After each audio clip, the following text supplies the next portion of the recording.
తెలియకుండానే మన చేతుల్లో నుంచి మనం ఊహించకుండానే మనం అంచనా వేయకుండానే మన చేతుల్లో చాలా చాకచక్యంగా జారిపోయేది ఏదైనా ఉంది అంటే అది కేవలం కాలం మాత్రమే.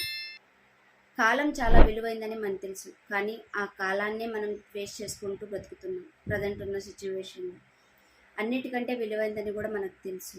ఈ కాలం మన చేతిలోనే ఉంటుంది కదా, ఎక్కడికి పోతుందిలే, ఈరోజు కాకుండా రేపైనా చేద్దామనేసి చాలామంది అనుకుంటా ఉంటారు.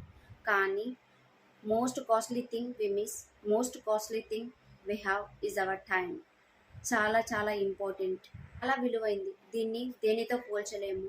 మనం ఏ పని చేసినా సరే కాలాన్ని పనంగా పెట్టి మాత్రమే చేస్తాము. అది ఏదైనా సరే, అది ఉద్యోగం అయినా లేకపోతే వ్యాపారం అయినా కూడా, ఏదైనా ఎనీ వర్క్ ఏదైనా సరే కాలాన్ని అనుసంధించి మాత్రమే మనం చేయగలము కదా. ఇప్పుడున్న ప్రజెంట్ సిచ్యువేషన్లో ఎలా అవుతుందంటే సంవత్సరాలు అనేవి మనకు తెలియకుండానే అవి గడిచిపోతున్నాయి. అవి ఎక్కడికి వెళ్తున్నాయి, ఎలా గడిచిపోతున్నాయో కూడా మనకు అర్థం అవ్వట్లేదు. సో ఇంత ఫాస్ట్ జనరేషన్లో మనం ఏం చేస్తున్నాము, మనం మన కాలాన్ని ఎలా, మన సమయాన్ని మనం ఎలా యూజ్ చేసుకుంటున్నాం అనేది మనం చాలా గమనించదగ్గ విషయం.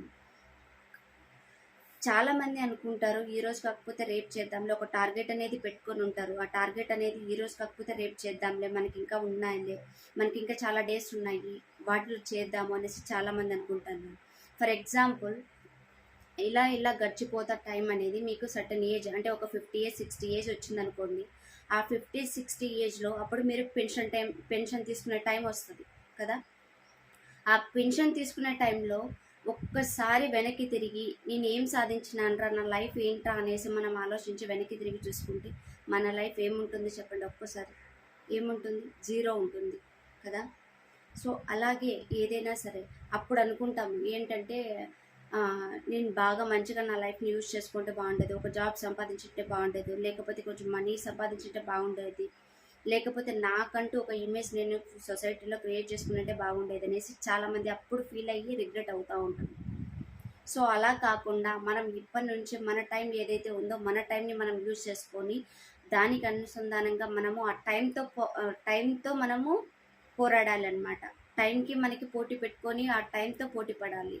సో అప్పుడే మనం ఏదైతే అనుకుంటున్నామో మన గోల్స్ని కూడా రీచ్ అయ్యే ఛాన్స్ అనేది చాలా ఎక్కువ ఉంటుంది. కాబట్టి ఇప్పటికైనా నేను చెప్పేది ఏంటంటే, ఎలాగో అయిపోయింది, బట్ ఇప్పటి నుంచి అయినా సరే ఒక ప్లానింగ్ ప్రకారము మన లైఫ్ని మనమే సక్సెస్ఫుల్గా లీడ్ చేసుకునేలా మనం చేసుకోవాలి. లేదంటే ఎవరో వస్తారు ఏదో చేస్తారు అన్నట్లయితే అది ఖచ్చితంగా నీ భ్రమ మాత్రమే. ఎవరో రారు, ఏది చేయరు. ఏం చేసినా నువ్వే చేయాలి. అదైతే గుర్తుపెట్టుకొని ఇప్పటి నుంచైనా నీ టైంని నువ్వు వేస్ట్ చేసుకోకుండా ప్రాపర్గా యూజ్ చేసుకుంటారని నేనైతే అనుకుంటున్నాను. సో మీకు ఈ వీడియో నచ్చినట్టయితే లైక్ చేయండి, షేర్ చేయండి, సబ్స్క్రైబ్ చేసుకోండి. Okay, thank you for watching.